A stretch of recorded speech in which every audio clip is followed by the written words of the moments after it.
Hello दोस्तों, तो आज मैं एक्सप्लेन करूंगी अभी हाल ही में रिलीज़ हुई एक बहुत ही बेहतरीन सुपरनैचुरल हॉरर तमिल मूवी को, जिसका नाम है द अकाली। मूवी काफ़ी इंटरेस्टिंग है, काफ़ी मज़ेदार है, आपको देखने में मज़ा आएगा। इस मूवी की IMDb रेटिंग है 7.2 स्टार्स आउट ऑफ 10, जो कि काफ़ी बढ़िया है। मूवी के अंदर कॉन्सेप्ट भी काफ़ी बढ़िया है। तो चलिए अब बिना किसी देरी के चलते हैं सीधा वीडियो की तरफ। कहानी की शुरुआत 18 जनवरी से होती है, जहां पर हमको पता चलता है कि ओल्ड सिमेट्री में कुछ गड़बड़ चल रही है। वहां से कब्रें गायब थी। पहले सबको ऐसा लग रहा था कि वहां ये सब ड्रग्स छुपाने के लिए किया गया है, लेकिन इसके पीछे का सच जानने की कोशिश करने पर सब हैरान रह जाते हैं। जब इंस्पेक्टर हमजा रहमान ने इस चीज़ की इन्वेस्टिगेशन करी, तब उन्हें पता चला कि इन सब के पीछे एक कल्ट है, जो कि इंसानी बलि जैसी चीज़ों को अंजाम देते हैं। अब इसके बाद सीन प्रेजेंट डे मार्च 2023 में शिफ्ट होता है, जहां पर हम जान पाते हैं कि इस केस को क्लोज कर दिया गया था। लेकिन 6 साल बाद सौम्या देव वर्मा को बुलाया जाता है, जो कि केस इन्वेस्टिगेट कर रही थी। और यहाँ पर वो हमजा से मिलने आई थी ताकि उसे इस केस के बारे में पूरी डिटेल्स मिल सके। यहाँ पर वो हमजा से कहती हैं कि ये केस अभी ख़त्म नहीं हुआ। इस पर हमजा कहते हैं कि ये केस 6 साल पहले ही ख़त्म हो चुका था। तो यहाँ पर हमको पता चलता है कि ये केस किसी जेनिस डिसूजा नाम की एक लड़की से जुड़ा हुआ था, और इस केस के बारे में सौम्या को सब कुछ जानना था। अब तभी वो उसे पूरी बात बताता है, और इस केस का नाम था ब्लैक स्कल। 6 साल पहले जब हमजा एक ड्रग के केस पर काम कर रहा था, तो इस दौरान एक इन्वेस्टिगेशन पर वो गया था, जिसके अंदर उसका साथी सेल्वम भी था। वहीं तभी हम एक कपल को देखते हैं जो कि प्रार्थना कर रहे होते हैं कि तभी उनके घर के बाहर एक वैन आती है, जिसके अंदर इसी कल्ट के लोग थे जो लोगों की बलि दिया करते। वो बाहर से शंख बजाते हैं, जिसकी आवाज़ सुनकर वो कपल एक रूम से बाहर जाते हैं। तब उनको पता चलता है कि रूम के बाहर उनकी बेटी लॉक थी, जिसका नाम अनीता है। वो बेकाबू हो चुकी थी, या फिर ये कहें कि वो पोजेस्ड हालत में थी। यहाँ उन कल्ट के लोगों में से 2 लोग उसे लेने आते हैं, जहाँ पर पहले तो वो अनीता के माँ बाप को मारकर बेहोश करते हैं, जिसके बाद वो अनीता को अपने साथ ले जाकर वैन में डाल देते हैं। अब वहीं दूसरी ओर इस कल्ट के 2 और लोगों को हम देखते हैं, जो कि सिमेट्री में से कब्र निकालकर उसमें से लाशों को निकाल रहे थे, और उन पर ध्यान रख रहे होते हैं हमजा और सेल्वम। एक्चुअली हमजा को ये लग रहा था कि ये लोग यहाँ कब्र निकालकर ड्रग छुपाएंगे, कि तभी हमजा और सेल्वम उन पर हमला कर देते हैं, जिसके बाद वो लोग वहाँ से भागने लगते हैं। तब हमजा और सेल्वम उनका पीछा करते हैं, लेकिन आगे जाकर वो इस वैन में बैठकर वहाँ से निकल भी जाते हैं। लेकिन हमजा उनका पीछा करता ही रहता है, लेकिन सेल्वम को वहीं पास में चर्च मिलता है, जो कि असल में एक सैटेनिक चर्च था। वो ये सब देखकर हैरान रह गया था कि तभी अचानक से उसके पीछे एक स्कल मास्क्ड मैन आकर उसे स्टैब करके नीचे गिरा देता है।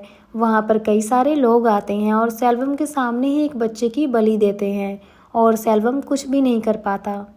अब दूसरी तरफ पुलिस की गाड़ी उस वैन को घेर लेती है, जिससे कि वो लोग पकड़े जाते हैं। लेकिन उनमें से एक अनीता को हॉस्टेज बना लेता है, और जैसे ही वो अनीता को मारने लगता है, वैसे ही हमजा उसे शूट करके उसे बचा लेता है। तभी हमजा बाकियों को भी पकड़ने की कोशिश करता है, लेकिन वैन के अंदर सब ने अपनी जान ले ली थी। यानी कि यहाँ पर कुछ ऐसा ज़रूर था जो कि वो जानते थे, लेकिन वो किसी को बताना नहीं चाहते। जिसके बाद हमजा के पास सीनियर ऑफिसर आते हैं, जो कि उसे ड्रग्स के बारे में पूछते हैं, लेकिन हमजा उसे कुछ और ही कहानी बोलता है। वो उन लोगों की लाशों के बारे में बताता है, साथ ही साथ उनकी वैन के अंदर विच क्राफ्ट का सामान मिला था। हमजा ये बताता है कि ये लोग ड्रग ट्रैफिकिंग नहीं, बल्कि ये लोग इंसानी बलि और विच क्राफ्ट जैसी चीज़ें कर रहे थे। लेकिन सीनियर ऑफिसर कहते हैं कि ये चीज़ नहीं चलने वाली, कोई उनकी बात पर विश्वास भी नहीं करेगा। यहाँ पर वो अनीता के बारे में बोलता है, जो कि पागलों की तरह बर्ताव कर रही थी, और फिलहाल उसे उसके माँ बाप के पास छोड़ दिया जाता है, जो कि जिंदा थे। जिसके बाद हम जेनिस के बारे में जान पाते हैं, जो कि उस केस की मेन कैरेक्टर है। न्यूज़ में जेनिस की खबर चल रही होती है, जिसमें बताया जाता है कि चेन्नई के पल्लवरम के आसपास से कई सारी बॉडीज़ मिली हैं, और ये बॉडीज़ किसी काले जादू का हिस्सा हैं। और इन सभी शवों का सीधा रिश्ता एक जेनिस नाम की लड़की से बताया जा रहा था, और इसके बारे में एक वीडियो के ज़रिए पता चला था, जिसमें जेनिस को साफ साफ देखा जा सकता था। और ये वीडियो एक रिपोर्टर के फ़ोन के अंदर मिली थी, जिसका नाम चार्ल्स था। और अब वो ज़िंदा नहीं है। और ये जो वीडियो थी वो एक ऑफिसर के मोबाइल के द्वारा शूट करी गई थी, जिसमें जैनिस को देखा जा सकता है, लेकिन उसके बाद उस ऑफिसर का क्या हुआ किसी को नहीं पता। यहाँ पर दूसरी तरफ सीनियर ऑफिसर डेविड और हमजा को दिखाया जाता है, जो कि इस केस से रिलेटेड बातें कर रहे थे। वो लोग काफ़ी टेंस्ड थे क्योंकि सेल्वम मिसिंग था और उसकी कोई भी खबर उनके पास नहीं होती। तभी डेविड के पास सेल्वम की बीवी का कॉल आता है। वो बताती है कि सेल्वम घर आ चुका है, लेकिन वो काफ़ी अजीब बर्ताव कर रहा है, जिस पर डेविड और हमजा उसके घर चेक करने जाते हैं। वहाँ जाकर देखने पर सेल्वम उन्हें मिलता है, लेकिन वो उन्हें अंदर नहीं आने देता। वो हमजा को रोककर कहता है कि सब कुछ ठीक है तो वो अंदर ना आए, जिसके बाद वो लोग वहाँ से जाने लगते हैं। इसी बीच हमजा नोटिस करता है कि सेल्वम की शर्ट पर खून लगा हुआ था, जिससे उन्हें पता चल जाता है कि कुछ न कुछ तो गड़बड़ है। तभी सेल्वम अपनी बीवी को घसीटते हुए लेकर जाता है और उसे फांसी के फंदे से लटकाने लगता है, लेकिन तभी हमजा उसके घर की विंडो पर पत्थर मारता है, जिससे सेल्वम नीचे आ गया था और हमजा भी छुप जाता है। इतने में डेविड उसके घर के अंदर चला जाता है, लेकिन उसे जाते हुए सेल्वम ने देख लिया था, इसलिए वो जल्दी से वापस अपने घर में जाता है। अब अंदर सेल्वम डेविड के ऊपर हमला करने लगता है, जिससे बचकर वो भागता है और सेल्वम की बीवी को देखता है, जो कि अपनी जान बचाने की कोशिश कर रही थी। डेविड उसे बचाने लगता है, लेकिन सेल्वम उसको ही मारने की कोशिश कर रहा था कि तभी सही समय रहते हमजा उसे पेन से मारकर बेहोश कर देता है।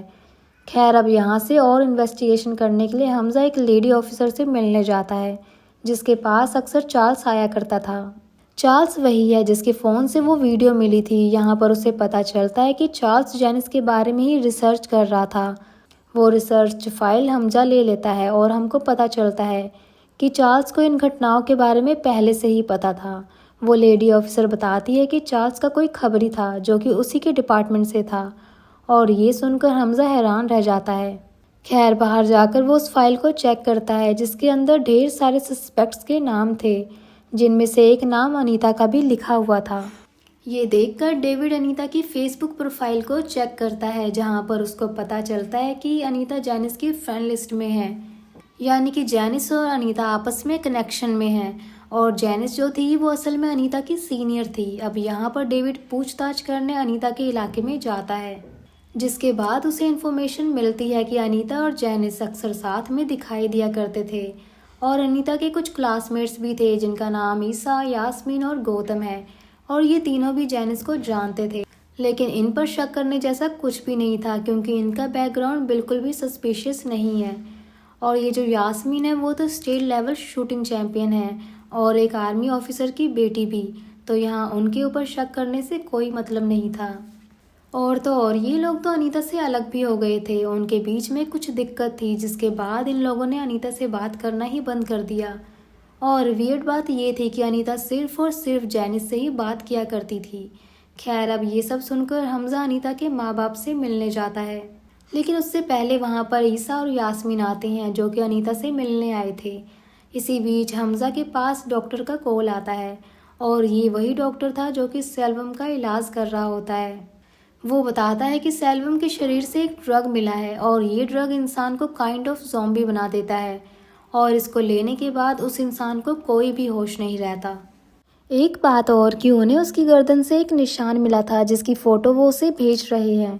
इतना कहकर वो फ़ोन काट देता है और उस फोटो को चेक करता है, जो कि सेल्वम के गले पर निशान था। खैर, अनीता के दोस्तों के जाने के बाद वो अंदर जाता है, जहाँ पर उसके माँ बाप को वो फ़ोटो दिखाता है, और यहाँ पर अनीता की मॉम ये कहती है कि ऐसा ही निशान उसके गले पर भी था, लेकिन अनीता के पिता उसे कुछ भी बताने से मना कर रहे थे। अनीता के पिता को कोऑपरेटिव ना पाकर हमजा बाहर आ जाता है कि तभी हम हमजा के पास कॉल आता हुआ देखते हैं, जो कि डेविड का था। वो बताता है कि उससे कोई मिला है जो कि अनीता और जेनिस के बारे में जानता है। इसके बाद हमजा डेविड के पास चला जाता है। अब यहाँ ये विक्की नाम के एक आदमी से मिलते हैं, जो कि असल में जेनिस का ही इंस्टाग्राम फ्रेंड था, लेकिन वो बताता है कि जेनिस अक्सर सैटेनिक प्रेयर्स वगैरह की पोस्ट डाला करती थी, और ये बात ईसा को पता लगी, इसलिए उसने ये बात अनीता की मॉम को बताई कि जेनिस अच्छी लड़की नहीं है, इसलिए वो उसे ना आने दिया करें। और ये बात जेनिस को भी पता चल गई थी, इसलिए जेनिस ने उनसे लड़ाई करी। इन बातों का पता चलने के बाद हमज़ा अनीता की मॉम से अकेले में मिलने जाता है और वहाँ पर वो उसको बताती है कि वो निशान उसकी बेटी के गले पर भी था, लेकिन वक्त के साथ वो जख्म भर गया।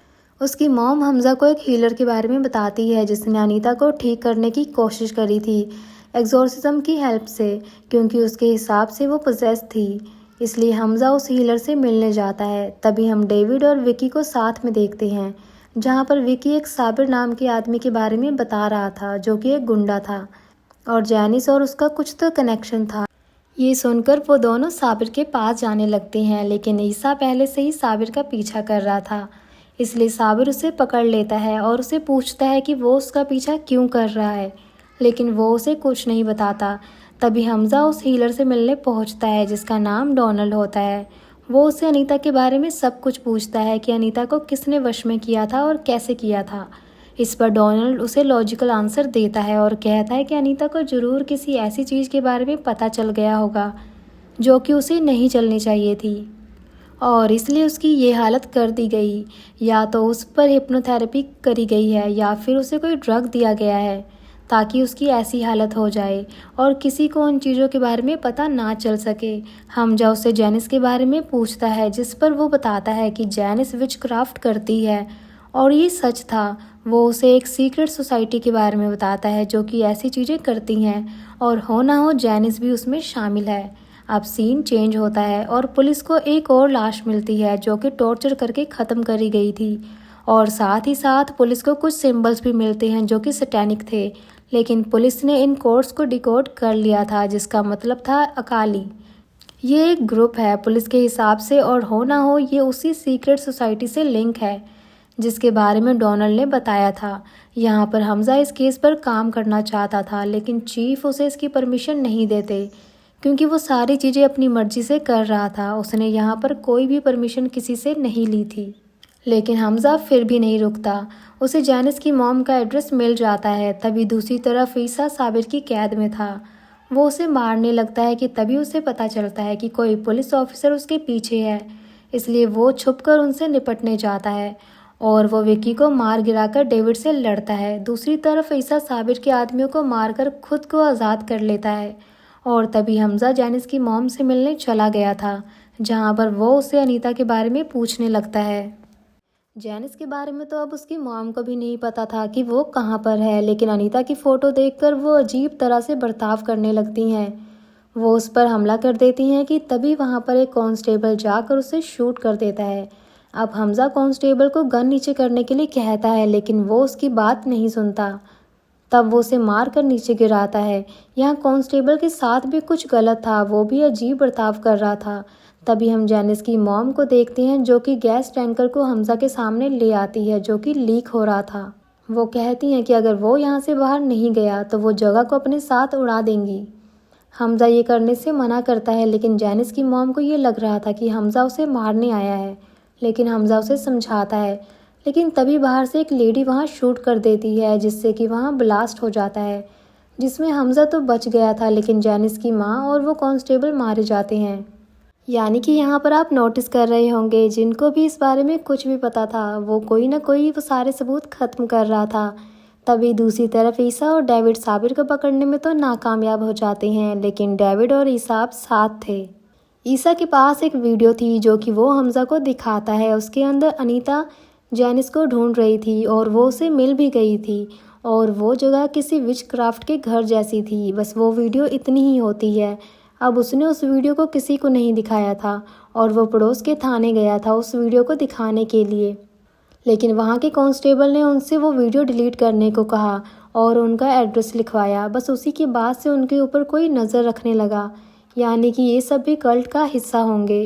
जितना हम सोच रहे हैं यहाँ पर कल्ट तो उससे भी कई ज़्यादा फैला हुआ था और इसके अंदर जैनिस मेन थी। सबसे बड़ी बात थी पुलिस वाले भी मिले हुए थे। यहाँ पर ईसा बताता है कि वो लोग उन पर बाइक से नज़र रख रहे थे, लेकिन तभी किसी ने उन पर कार चढ़ाने की कोशिश करी थी। जब उन्होंने इस बारे में रिसर्च करी तो उनको पता चला कि इसमें 2 लोग शामिल थे।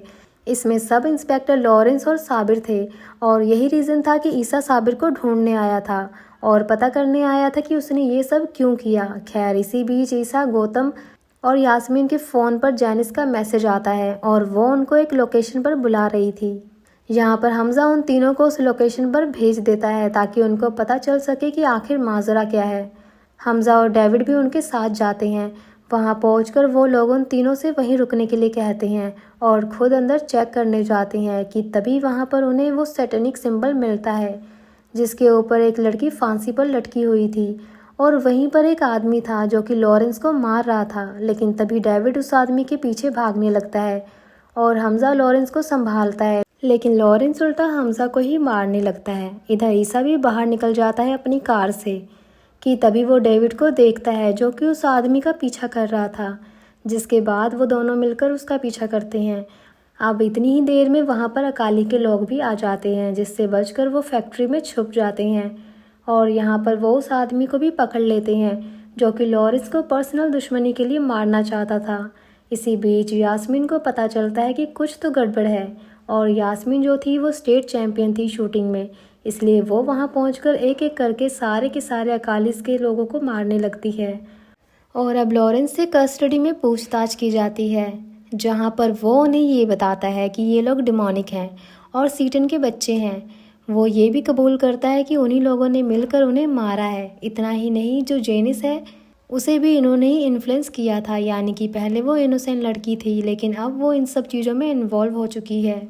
दरअसल उनका मेन मोटिव यही था कि जो भी इंसानी सेक्रीफाइस हो रहे हैं उसका इल्ज़ाम जेनिस के ऊपर लगाया जाए, वही मेन हो जाए। असल में उन्होंने एक रिपोर्टर को हिंट दिया था जिसका नाम चार्ल्स था, ताकि वो जेनिस को ऐसे देखकर उसे ही गुनहगार समझने लगेगा।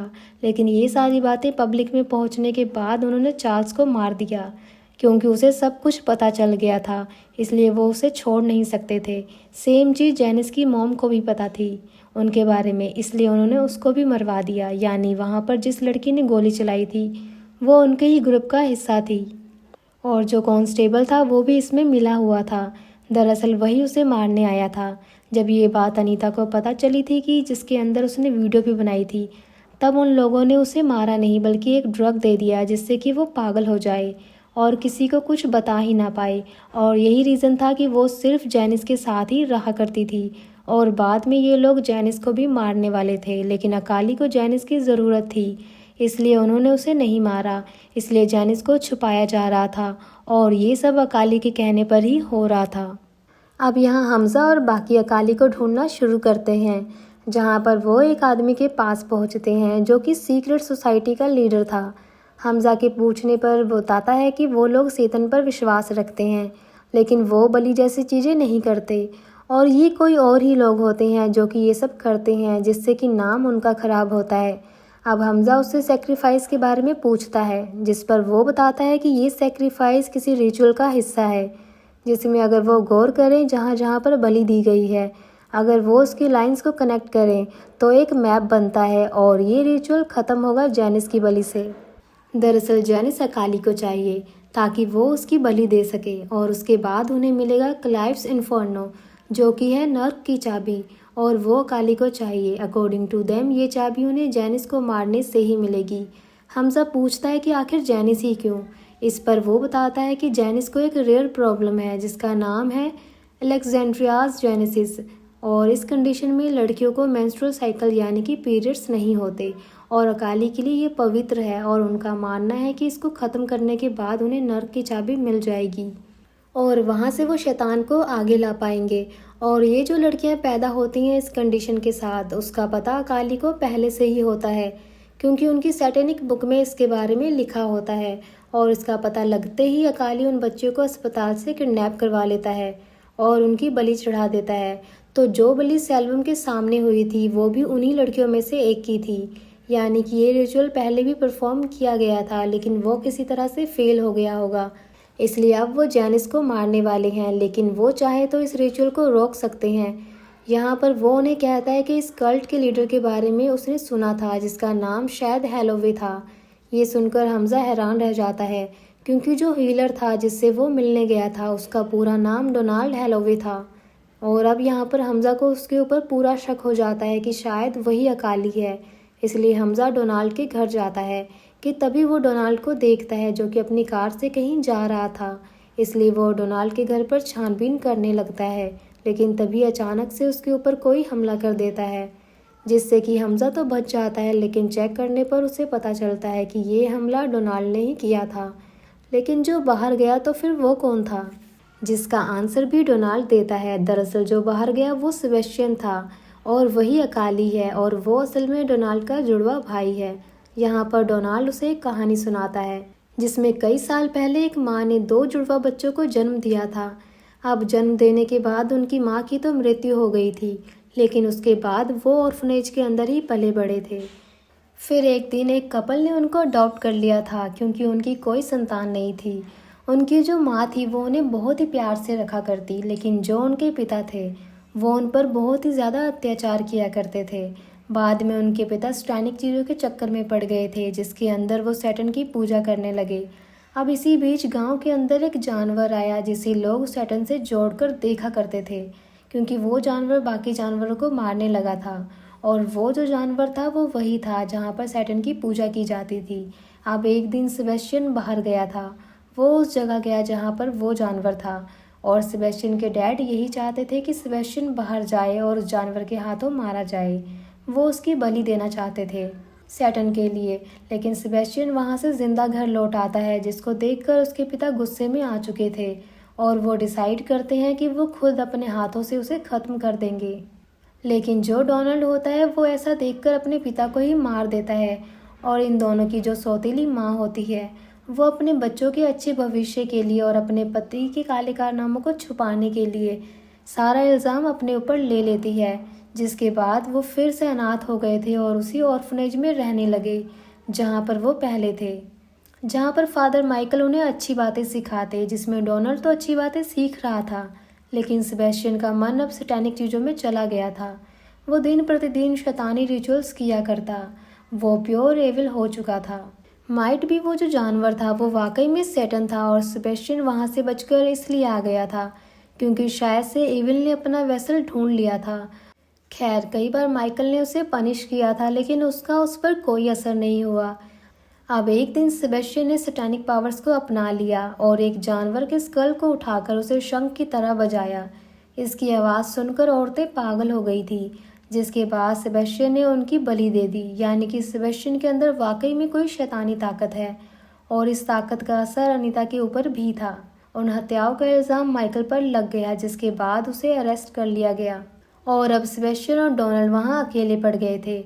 लेकिन सेबेस्टियन ने अपने भाई को अकेला छोड़ दिया था, और इसके बाद उसने एक कल्ट बनाया जिसके अंदर वो इंसानों की बलि देने लगा, और अब उसी दिन से डोनाल्ड उसे रोकने की कोशिश कर रहा है।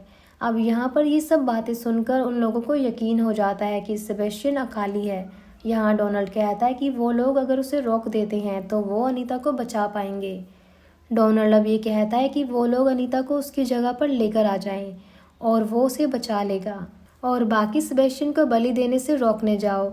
हमज़ा ऐसा ही करता है। अब अनीता को एक चर्च में लाया जाता है जहाँ पर ईसा और डोनाल्ड अंदर होते हैं, और बाकी गौतम, यास्मीन और डेविड बाहर थे पहरा देने के लिए।